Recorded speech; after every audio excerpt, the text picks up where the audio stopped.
The United States and Iran may be closer to a deal than at any point in years. But the most dangerous part of this crisis may still lie ahead.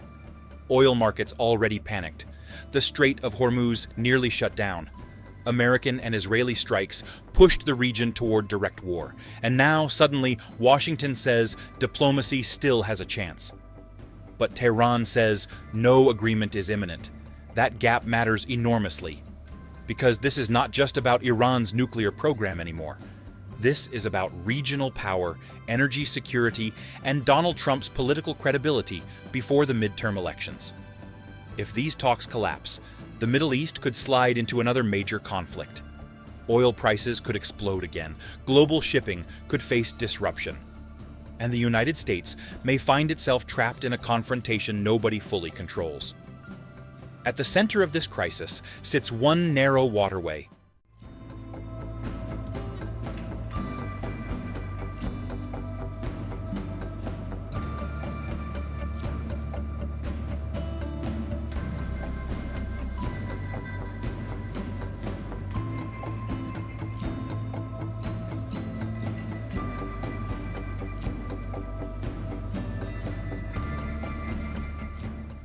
The Strait of Hormuz. Roughly 20% of global oil passes through it. Any disruption there shocks energy markets instantly. Iran knows this. Washington knows this. China and Europe know this too.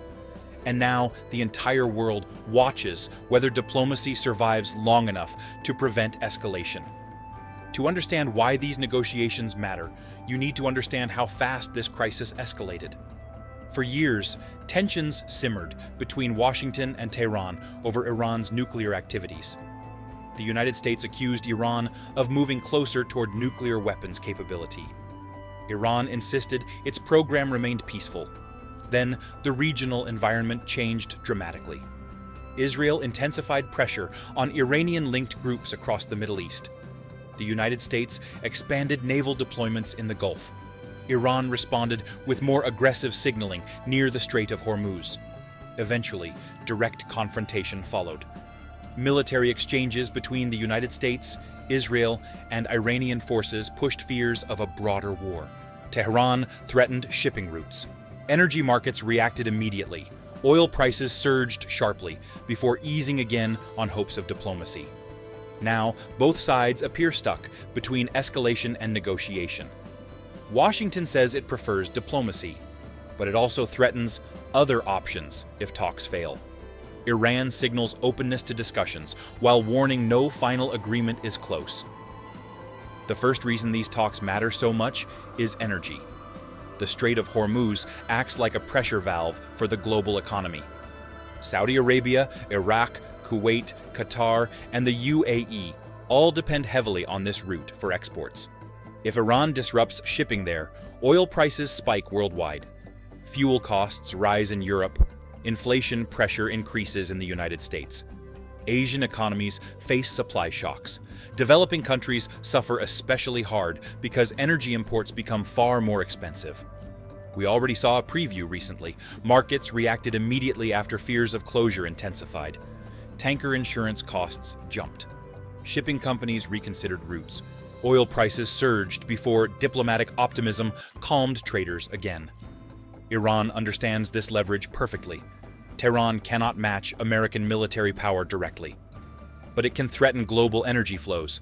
That gives Iran asymmetric leverage.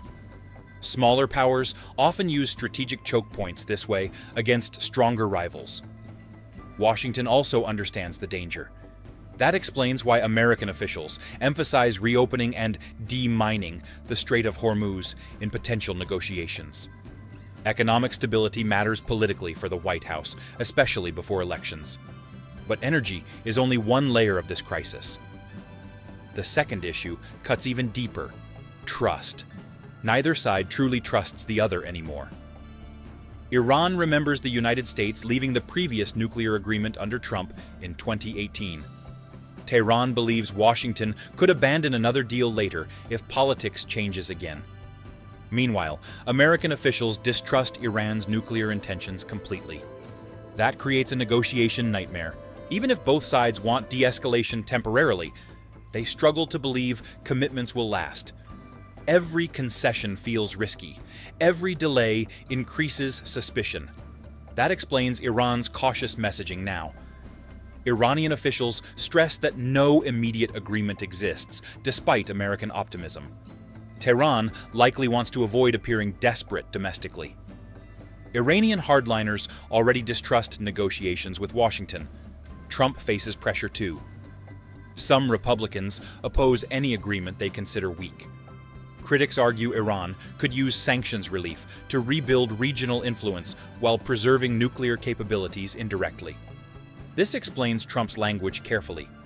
He says he will not rush into a bad deal. That message targets both Tehran and skeptical American conservatives simultaneously.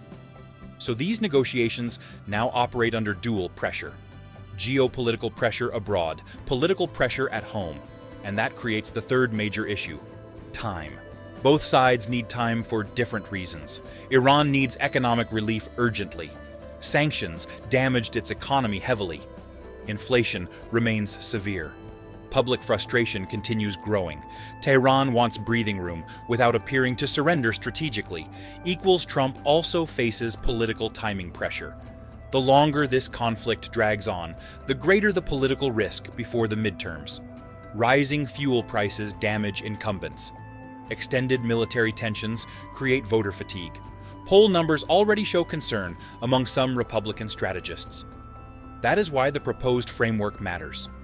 Reports suggest both sides may pursue a temporary arrangement first. Iran would pause nuclear escalation and reopen shipping routes. In exchange, the United States would gradually ease pressure. But temporary deals create another problem. They delay confrontation without resolving underlying tensions. Iran's nuclear program remains controversial. Israeli security concerns remain intense. American regional alliances remain fragile. None of these structural problems disappear quickly. This means even successful diplomacy may only buy time, not lasting peace. And that reality changes the broader geopolitical picture. The implications stretch far beyond Iran and the United States. First, global energy markets remain vulnerable. One regional crisis can still shake the world economy within days. Second, America's credibility sits on the line. Washington wants to show strength without triggering another endless Middle Eastern war. Balancing deterrence and diplomacy becomes increasingly difficult. Third, China and Russia watch closely. China depends heavily on Gulf energy imports. Beijing wants stability, but also benefits when American resources remain tied down in the Middle East. Russia similarly gains from higher oil prices and Western distraction. And finally, this crisis exposes a larger global truth. The post-Cold War era of uncontested American dominance is fading. Regional powers like Iran now exploit economic choke points, proxy networks, and strategic geography far more effectively. That makes modern conflicts harder to contain, because even limited confrontations now create global consequences instantly. One disrupted waterway can affect inflation, elections, shipping, and energy markets across continents. That is the new geopolitical reality. The real danger in the US-Iran crisis is not only war itself, it is how deeply interconnected the world has become. A single confrontation in the Gulf now reaches gas stations, elections, and economies everywhere.